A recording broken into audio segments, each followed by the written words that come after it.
conflict checking. My name is Dmitrii Zhirov. I'm a Master of the Pelican and Herald, and I will advise from the start, I'm not primarily a book herald. Conflict checking is not my strong point. And also, you will not leave this class with a thorough knowledge of conflict checking, because one thing I discovered in preparation for this class, it's not an easy process. It is a very involved process, a very methodical process. And what I'm hoping to do is introduce you to some of the concepts and resources that can be used for conflict checking. With that being said, I did lead with a statement pulled from the Sovereign of Arms website. Registered armory will be listed in the ordinary and armorial as soon as possible, but it is protected as soon as the letter of acceptances and return is published. This can sometimes yield problems because the ordinary and armorial are one of the main tools that we use for conflict checking.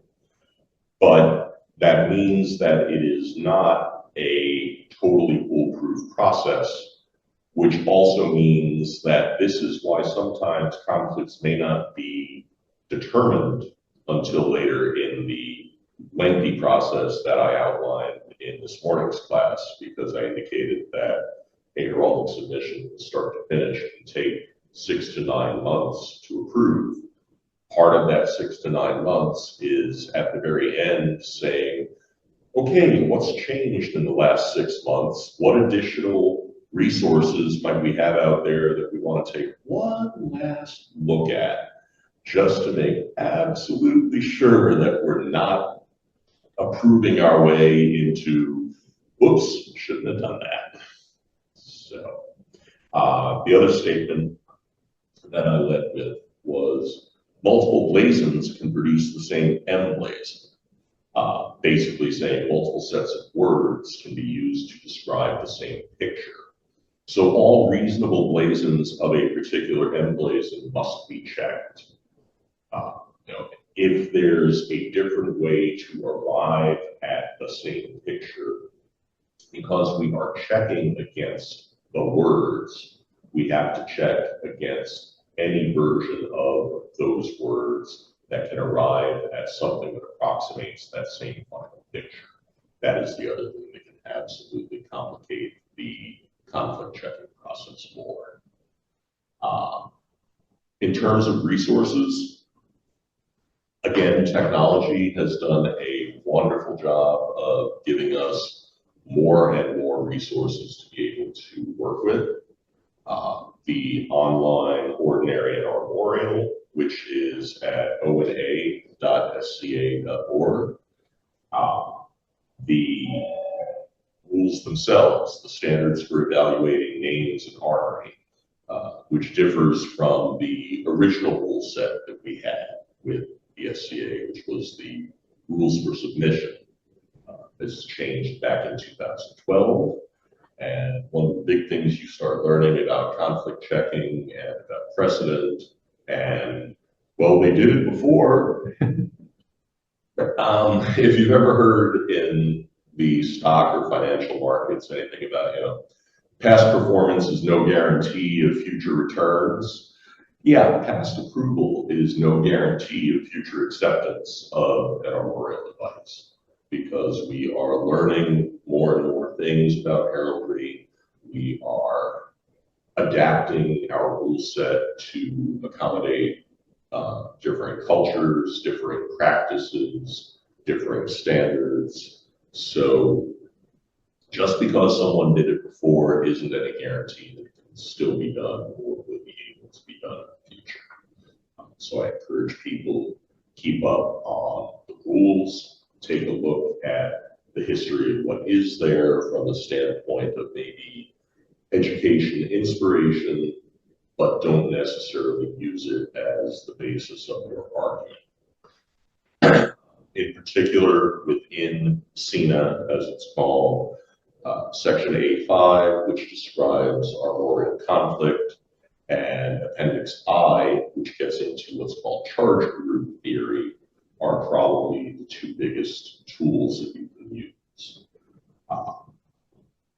Conflict can be defined in a number of ways, and they detail quite a number of them there. Charge group theory is an interesting concept. And I will say it is something that is unique to the SCA. So if you go looking for charge group theory as a general heraldic concept, you won't find it. It is our creation to be able to quantify this artwork into some sort of a measurable system that we can say this item and this item are this comparable to each other or this different from each other. And what we do is group the charges on a device into one or more levels: primary, secondary, tertiary. I will say we don't go any deeper than tertiary. There cannot be anything called a quaternary charge. And then when we get into discussing what each of these mean, your primary charge is typically the largest, most central item or group of items on a device. It doesn't have to be the one in the center. Now, there could be something in the center of a device that, due to the weight of it versus other charges on the device, the center item may not be the primary charge. A peripheral ordinary, and to briefly digress here, charges are objects, so they could be animals, they could be plants, they could be tools, weapons, objects, for lack of a better term. Those are charges. Ordinaries are geometric shapes that are used on a device. A cross, a chevron, a saltire, a chief, a base. The chief and base in particular, because they are peripheral ordinaries, they are ordinaries that do not cross the center of the device. They cannot be primary. And they can only be secondary if there is a primary charge. So in other words, if I had a device that was an object in the center of the shield and then a chief up above it, regardless of the size of those two items relative to each other or the weight or importance of them, the chief is never going to be the primary charge because it's not in the center. Something that's in the center, if I had, say, an object in the center of the device that was then surrounded by a circle of other objects, then that circle of other objects, because that's not an ordinary, those are charges, those could be primary, and that thing in the center, if it's smaller, could be secondary. It's very complicated very quickly. Yes, yes, it can. I will mention here that the best resources I have found for in-depth charge theory and conflict education, I dare say, comes out of the East Kingdom Heraldic University. There is material there, probably a good 6 to 8 hours of video material and handouts associated with each one that will thoroughly step you through what is a charge, what is a primary charge, how is it defined. It has interactive examples. The CNET also, the online version of CNET has some wonderful interactive examples when they are describing what is conflict, what are charge groups, how do these things work. And it's certainly not something that I can attempt to communicate in an hour.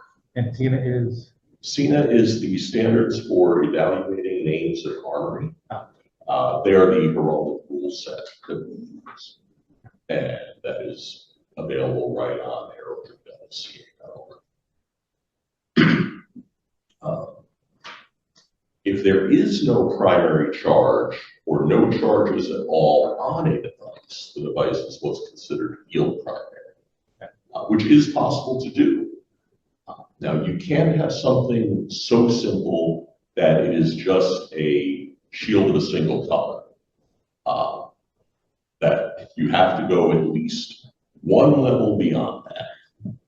But it is possible, even to this day, to still design devices that are relatively simple, relatively straightforward, regardless of how many devices, Conrad, would you say we have registered at this point? I have no idea. It's in the thousands, no doubt. Yeah. But there are still people who occasionally will come up with the simplest of designs, think to themselves, this will never pass on that. Best I can tell you is give it a try. So I started pretty modest proposal, which was where the society used to check references mundane armory, as much as we have references for, which forced the SCA to create some horrible design trends because a lot of simple armory was taken. Right. And then in and we tried differencing ourselves from a set that we couldn't hope to distance ourselves from. Right. And now it'd be really horrible because we have access to so much more, heraldry online that it would be an impossible task. They had to run to this eventually anyway. Yeah. Well, that wasn't the driving force at the time. But that, especially right after that, people would come in and they design things because they'd seen other people's heraldry. They design, it's like, no, SCA heraldry is, is a lot like Tudor heraldry. Yeah. And you don't need to do that anymore. Thank And God. still, you get a lot of very simple designs that you can get through. It's always best to start simple and work up instead of working. I like the fact that my heraldry can be drawn with a ruler. Even with the augmentation I have, all that did was add a mullet to it. Very good. Continuing with charge groups or charges, tertiary charges are those that are placed on another charge or ordinary. It is possible to have a primary and tertiary charge, but no secondary. So, for example, if the earlier example I talked about where you had, say, a saltier as an ordinary on the field, and then maybe mullets upon that saltier, so stars upon a diagonal cross. The stars at that point would be the tertiary charge, the saltier would be the primary charge, there wouldn't be any secondaries. But that's also getting back to what I said about no quaternaries, so I could not put something on those stars on the saltier. That's too many layers, that's too deep. And frankly, from the standpoint of recognizable heraldry, it's getting to the point of it's a tiny thing upon a small thing upon a bigger thing. Tiny things don't get recognized from across the field. They become just dots at that point. And the purpose of heraldry, as we know, is to be identifiable quickly from a distance. Dots don't do that. Yeah. And then for conflict purposes, you're always striving to compare like to like in terms of charge group level. So if you are determining if two devices conflict, look at the primary charges on each device. Then look at the secondary versus secondary, tertiary versus tertiary. Because it's within the groups that you're trying to determine the amount of change or difference that exists between them. That actually bridges very nicely into the next area that I'll touch on, which is distinct change versus substantial change. Distinct changes are minor changes that are noticeable and recognizable, but not necessarily significant enough on their own to represent a true difference between two devices. For this reason, you need two or more distinct changes between two devices, or one substantial change. A substantial change is a big difference between the two devices that you'll immediately look at and say, oh, those aren't the same. Well, not exactly. Okay, do tell. The difference, because I read this a lot, it's like, yeah, those devices look totally different and they conflict. Sure. These devices look really similar and they don't. Mm-hmm. Distinct changes are the kind of changes you did for cadency. Right. Because you might have heard of cadency marks, where they put a different mark on for the sun, first sun, second. Yes, right. A lot of times, if he's the head of the family and he's got arms, and I'm his cousin, and then I do something really good and the king grants me arms, I want arms similar to his so that people know I'm related to him, especially if he's more important than me. So I make one little change. So the kinds of changes they did for that are what become our distinct changes. And if it's the kind of thing that, oh, they never did that, for that kind of relationship change, then it's a substantial change. It's not, there's no way I'm saying I'm related to him by that one change. If he's got a moose on his arms, and I change it to a bear, and everything else is the same, but his primary is a moose, and my primary is a bear, those are so different that we're not part of the same family tree. Right, right. Moose and bear, not related. Right. Moose and squirrel, not related. I do have some examples here of what distinct changes can include. Distinct changes can be your armory changes the field in a way that it affects half the field. If your armory or theirs is a fieldless badge, it automatically gets this, even if both of them are fieldless. Basically, two fieldless items are considered to be at least minimally different from each other, because fieldless is displayed on the surroundings in general, and the surroundings in general always change. Your armory adds or removes any charge group. So again, getting back to what I said about a device could have primary and tertiary, but no secondary. If another device had primary, secondary, and tertiary, and the primary and tertiary were the same, the addition of the secondary would still represent a distinct change between those arms. Your armory changes the tincture of at least half of any charge group. Your armory changes the type of charges of at least half of any charge group. And this is a theme you'll find frequently here, is the half a charge group, half the field. That is really the deciding factor, is it's got to be at least halfway there. Your armory changes the number of charges within any charge group. This doesn't count if both your charge group and their matching charge group has 6 or more, including semi charges in that charge group. Basically, anything above 6, even if it is specified in the blazon, it's visually similar to, I'm just scattering a bunch of them out there. 5, 6, many. Yes, because no one is going to stand there and count the number of stars on your shield as you're charging toward them. That must be Sir So-and-so. He only has 5 stars versus Sir What's-His-Face who's got 7 stars. This is how people die. Right. Yes.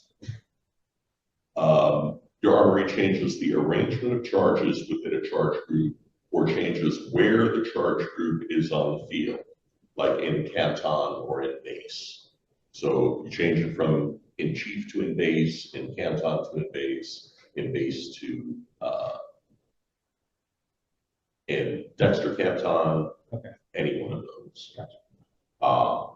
Only one distinct change can be derived from one type of change to a single charge group, no matter how radical the change is. multiple distinct changes may be derived from multiple types of changes to a single charge group, or by changes to multiple charge groups. That's basically saying you don't get to go to the well twice for, but I really, really changed this. Right. Yeah. And I'm sorry, getting back to what I was saying earlier about heraldic education. The East Kingdom Heraldic University, which is at helmet.eastkingdom.org/EKHU, has wonderful resources on charge group theory and conflict checking. It is about 8 hours of video and handout material. It has great examples. I encourage you to watch the videos because he will do step-throughs of, and the nice thing is he recorded those with an audience. So he had active participation of put an example on the screen, what's this, what's that, identify the primary, identify the secondary, and he's got some very interactive education there. I saw no reason to reinvent the wheel in that respect. And I will say after this class and later on, I'm going to be going back there and further educating myself because even with the review of it I did, it was starting to click with me. Yeah. And I was starting to realize, oh, that's how that works. Can you give me that again, so I can put it in the chat for the? I'm sorry. Oh, yes. Is it on the first paper? Yep. Actually, let me hand you the. So for people like who are doing the virtual class, so they'll be recorded. Yeah. Can you toss him a copy of the handout? He's at your. Perfect. Thank you. The middle of the resources. Oh, thank you. Okay. East Cape Heraldic University, that one. Thank you. Yep. Okay. Yeah. And then the other things I will recommend to folks for purposes of visual conflict checking. And I know, Conrad, you said that we don't check against modern heraldry or civic heraldry as much as we used to. But I will say the reverse image searches, things like TinEye, Google reverse image search, if you want to see if something out there is just flat out the same as something else, or the other area where these resources come into play is folks love to draw heraldic inspiration from modern video games, modern media. Anime has been a tremendous influence for some people. And if you want to check. The three triangle is a very period Japanese mon. Yeah. So that was one of the people who has the Legend of Zelda, what do they call it, as his armory. The Triforce. The Triforce, and it's part of his armory. Yep. And they look at, especially combined with the Japanese name, they're like, no, he's like, no, he's a huge Zelda fan. He's also Japanese. And honestly, if you can do it without obtrusive modernity, that's fine. Obtrusive, and I'll tell you, obtrusive modernity is a relatively high bar. Yes. I got something that looks like basically a badge that's Iron Man's chest, registered to somebody named Anton Stark. If anyone would like to tell my wife that her scallop shells are too evocative of a Shell gas station, they're welcome to have that argument. They'll lose. I'll pass. Thank you very much. She will probably kick them in the kneecaps. She likes her scallop shells, and I don't blame her. Oh, they're pretty charged. Absolutely. If anything, I would yell at some of these companies for co-opting some of our medieval symbols. Here's the funny one. Half of my arms, this was flat. I have completely lost track of in the last 30 years how many times people have told me that will never pass. And I'm glad none of them said that before it was registered. And the reason it would pass is if you reverse the colors, yes, it breaks international law. Right. And because everybody steps very lightly around the international red cross. Oh, yeah. Oh, yeah. Right. But yes. And a lot of people just, in the old picnic, just saw the restricted symbol and never read the text. Right. But it is funny is that's the Swiss, that is the International Red Cross symbol because it was started by somebody from Switzerland and reversed his country's flag colors. Well, I know how to do this. Nice. Hey, that's one thing about heraldry. We understand rules. We understand how to break rules. Yes. We're very good at Oh, that. I always look at events and I look and like, oh, look, they've got a rope for the Swiss people. Because you can't use the Red Cross on white, but everybody thinks of that as first aid, so they will often put the Swiss flag up as their first aid station sign. Nice. So, substantial changes, I've got some examples here, can include your armory adds or removes the primary charge group. Again, primary being the most central, the most prominent, the most visually heavy piece of the arms. Your armory makes a single substantial change that affects the entire primary charge group, including substantial changes in type, number, arrangement, or posture. If you make a smaller change to the primary charge group, it may still count as one of the two smaller changes needed in the distinct changes. So you can do things that aren't quite as significant, but they can still contribute to difference. Your armory makes a substantial change to the field, addition or removal of a division, substantial change of direction of a division. So changing something from prevent to prevent sinister, for example, would be a substantial change. And then getting into, again, some of the resources I mentioned, knowing the rules will go a long way toward figuring out conflict check, because as we continue to evolve the wonderful rule set that is CINA, and I say that without any amount of sarcasm, because having lived through the rules for submission and looked at it and said, wow, this is all the reasons I don't want to be a book herald. CINA is much more structured. It's much more sensible. It is where we needed to go. The design feature they did with CINA is they took the stuff that was most likely to change and they put it in appendices. Right. Because part of the process for making any changes to the rules is they have to go through the board of directors. Right. But the appendices don't have to go through, can be changed without that. I liken it to, I work in the public sector, and if we want an actual policy change, our policy changes have to go through our board of trustees. And we have to have commentary, we have to have debate about things, we have to have majority vote upon things. If the policy just says you will refer to this standard as implemented by management, then you refer to that standard as implemented by management, and your day-to-day operations become so much simpler. The other design improvement for CINA was the rules for submission with, actually, it might have been pre-internet, or, you know, early internet phase, where CINA was well in the internet.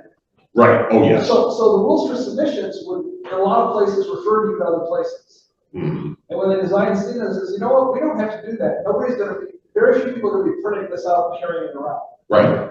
So, we can actually take advantage of what hypertext allows us to do. So if they want hypertext or just repeating, so it's a lot longer than it would be if you wrote it to print out. Mm-hmm. But it puts when you're looking up personal names, it'll have the stuff that also applies to non-personal names in both places. Right. It's meant to be used a lot like the car manual, the repair your car books, where you don't start them on page 1 and read through. Right. You look up the thing you're fixing. Heraldic rules by children. Nice. And so that change really helped Because it used to be, okay, I gotta refer, find that page, back. Yeah, and I will say, CINA to me is written to better encourage passage of heraldry. The rules for submission frequently seem to be obstructive and preventative. CINA is much more, how do we get to something that is acceptable?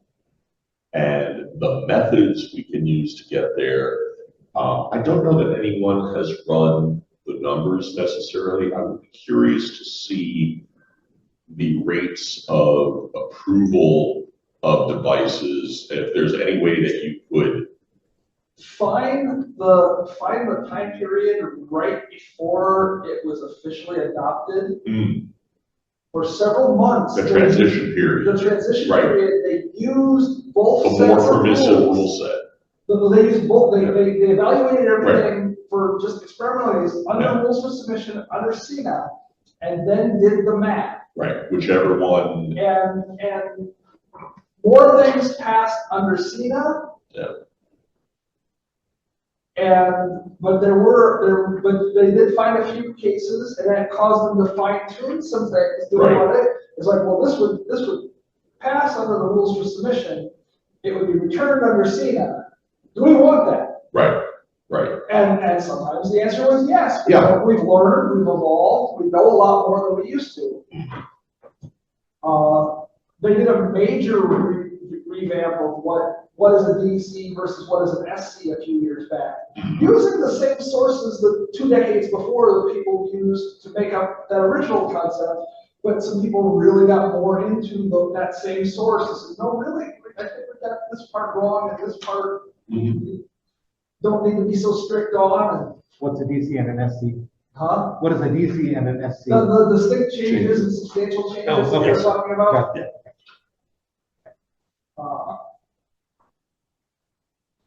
The counting got a lot easier because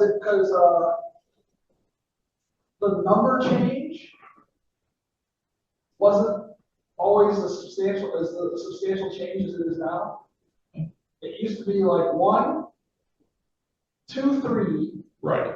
4, 5, many. There were more layers And in now there. it's basically anything less than 5 is different from anything else. Each less is than 5. different from each other. Yeah, And any of those is different from many. right, right. So we have multiple differences, but it's no longer this grouping setup. And I think posture used to just be a single change. Right. And now we kind of group postures. Mhm. And There are some postures that are substantially equivalent to right. each other. There's the two easiest examples are walking, where where 3 legs are on the ground, 1 leg's up, Mhm. versus standing, where all 4 legs are down. Right. Those give you a distinct change, but not a significant one. Right. At a distance, they'd be easy to confuse, so you need another change on it. Right. The other one is rampant, and I think it's salient. Where rampant, you're leaping, you got 3 feet in the air, and salient, you got 1 on the ground. Or you got 2 on the ground. Yeah, 2 on the ground. Yeah. And you just got your arms up. Yeah. And part of the reason we keep those fairly equivalent or similar is because sometimes they were drawn interchangeably. Yes. But yeah, I had some stuff. I was working on trying to get Duchess Arabella's arms registered. And she had like 6 conflicts under the rules for submission. Mm-hmm. And when the last time they were crowned, like, the rules are completely changed. And it was interesting because it took out like 4 of the 6 right off the bat. Nice. And then changed a couple of the others. And it's like, okay, I know this person, I can get a letter of permission from them. Or was that Elena's? That might have been Elena's office. They're both ones that I got through after they returned a number of times in the past. And they both got, no, Arabella's was a different case. Arabella's was like, I found another conflict and the person had literally disappeared into Australia somewhere. Oh.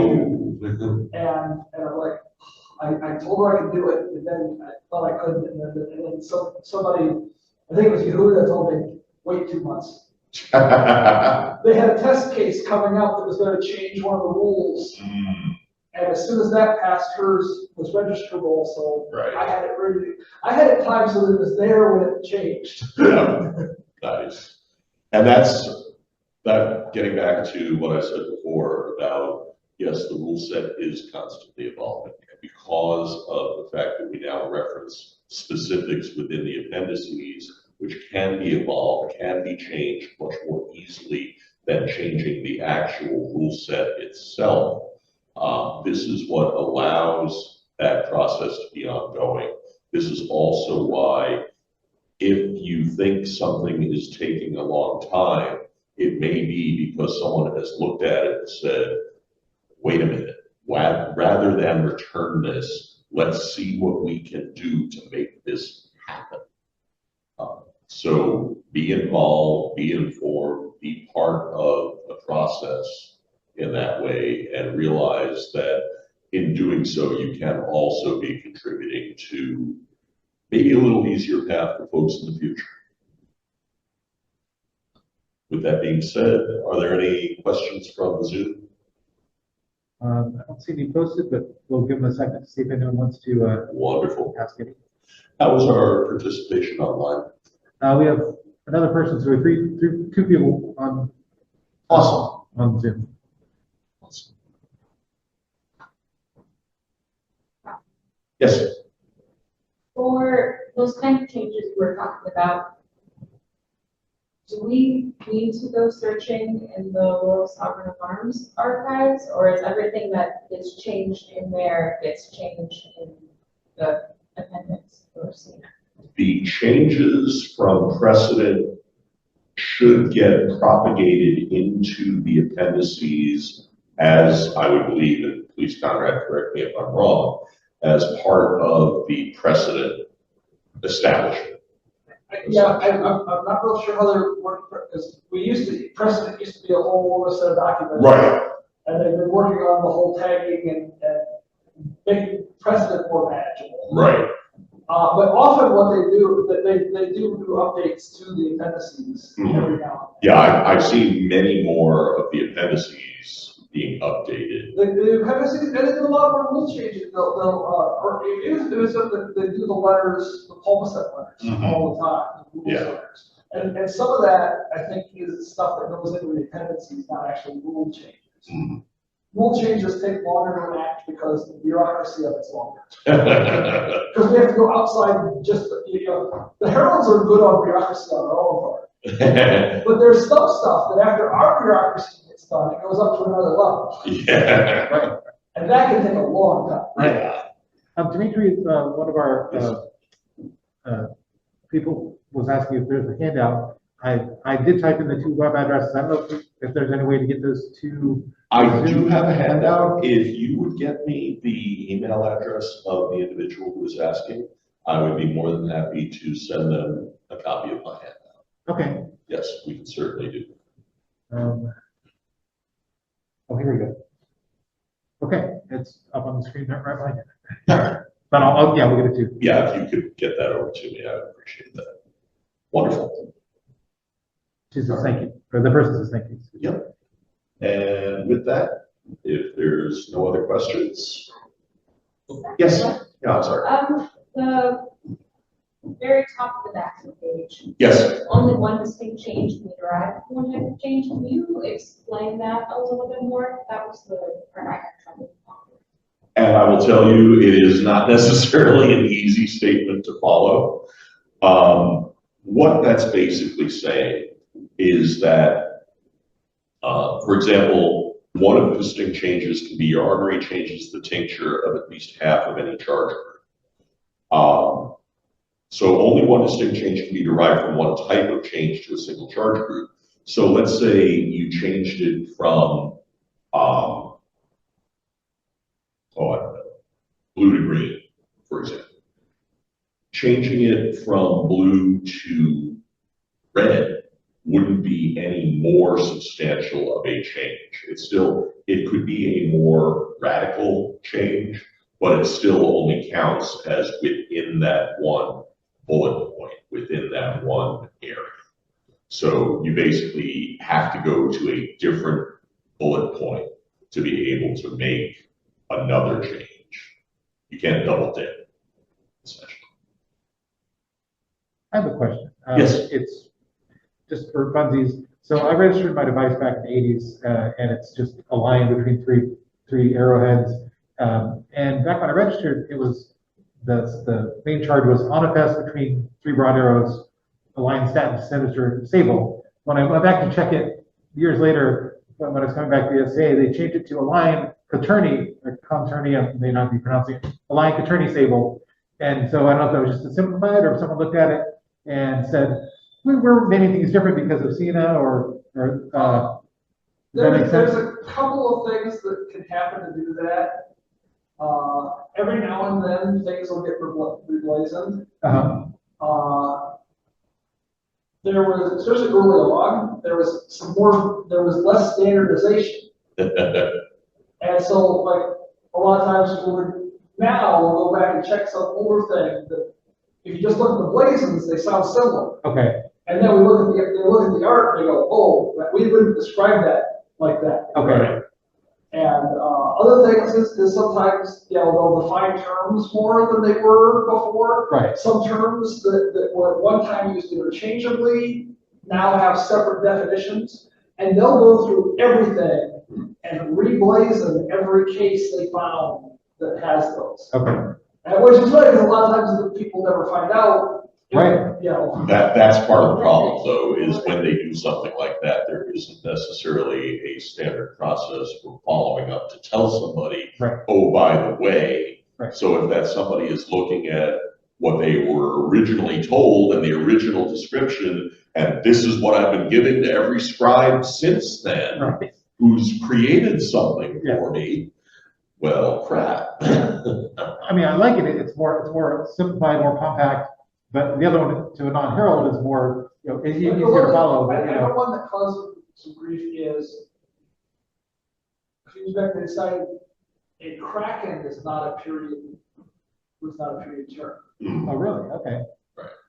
So it got changed to polypuses was replaced octopuses because they thought octo wasn't Wasn't used. They didn't, it was probably multiple Forms, right? Yeah, sure. And it was caught up in that. And those all ended up like, okay, these were the period terms. These are what we're going to use.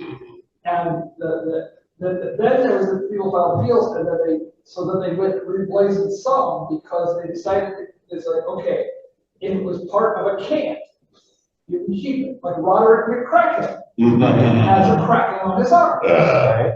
And so if they did change his, they changed it right back. So one letter, it was changed, the blazon was changed, and it'll be right there in your sometimes it was really odd when I was submissions for it, because something I had a really small letter on, I look, and the middle had a whole bunch of stuff. And then you look at it, and like half of it was reblazoned. They don't happen a lot, but they happen a lot, but they don't happen majorly. Okay. It's usually a handful of things, because Right. you got anything that meets a certain weird case. Right. Because if it's not a weird case, it's usually was pretty well described in the beginning. Right. So is there a way to blazon a squid versus an octopus? Are they both considered the same? Yeah, no, they're not considered the same. And I'm blanking on the term for a squid. Because it's not a squid. I don't think it's a squid. Right, that'd be cheesy. And people really weren't happy with it. And it really has to do with, in general, for emblazon. Tell us. Actually, octopus is blazoned as a polypus. Okay. Squid is blazoned as a calamari. Oh, okay. Oh, Okay. Yeah, and a number of people were not happy with their krakens named calamari. Right. Makes a lot of calamari. Right. It's a lot. Yeah. Yeah. We're gonna need a little more sauce for that. Yeah, just a bit, yes. Is there a resource where these different names are listed, or you can just? In terms of what a heraldic piece would be called. Or SCA specific? A good place, yeah, a good place is actually, there are articles on the SCA heraldry site that you can start with. In fact, the whole squid calamari thing happened to come from an arboreal article. Oh, okay. Yeah. There's a glossary of terms. You can start with a lot of the jargon terms and other things. And there's a lot of heraldry books you can look up, but then we don't necessarily always use everything because, you know, we focus on a specific, you know, time range. Right. Kind of. Specializing. And heraldry kind of went wild at the end of our period. I will mention in my handout where I have the link for SENA, the Standards for Evaluating Names in Armory. If you just chop the end off that, just go to heraldry.sca.org. Yeah, that'll be your best starting off point. Absolutely, because the stuff that has been collected there over the years is tremendous. I remember what kind of got me started in heraldry is our the Rodeo Championship, the first year I was in, had multiple different events. The first one was a heraldry test. And what made me a herald was I got an evening substitute teacher assignment. So I had 4 hours of sitting there watching people who were going to just be working on assignments. And if they caused any problems, I told them to leave. Right. So they never were any problems. It was 4 hours of me just being in the room and legal thing. You needed something to do. So I had that class on Tuesday and Thursday, the week before the heraldry test. So I had like 8 hours of study time that I devoted to it. And I came out, and one of the things I missed was what is an ogress? Ogress? An ogress. I know. A Troll? A Yeah. Rondell sable. Really? Yes. Huh. Wow. Which has other names too. It's also like one that's like a cannonball. Right. It's Yeah. a cannonball. Okay. That's what it means.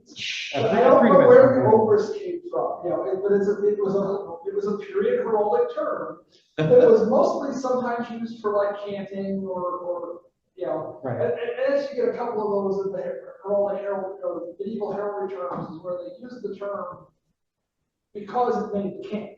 Mm. Yeah, we're going to call it this because it's the only way the fun works. Yeah. Nice. All right. Yeah. Yeah, I was just looking it up myself and seeing. I've never forgotten what an ogress is. I often have to look up the different groups or from ways that it, but and that's as a consulting herald, that's why I always when people start talking to me, trying to speak heraldic to me, Right. I'm like, use English. So I know that you know what you want. Right. And then I can translate it into the heraldic. Exactly. I did mention in the submissions class this morning, I said, fill out your form in plain language. When the heralds see your description and the picture, as long as those agree with each other, we'll figure out how to phrase it the right way so that it goes into the records the right way. When you can, you can't. Well, because the problem is if a person attempts to use heraldic language and uses it wrong, then all of a sudden we have a heraldic description that doesn't agree with a heraldic picture. Did they want this item that they blazoned as azure? Did they want it to be blue, or did they just forget to color it in? Exactly. Or did they want it to be white? Because it works either way. And they got the wrong A color. Yeah. Right. You know, did they suffer a bit of a brain block? And These then things happen. And then putting it into the terms like most even a lot of senior heralds don't know the different shorthands for the different rondels or sort of thing. We'll look those up. People will confuse Dexter and Sinister all the time because they forget about which direction they're supposed to be looking at things. Yeah, it's the way you're looking at the. That's one of the things that I was a biology major, mostly focused on anatomy, physiology stuff.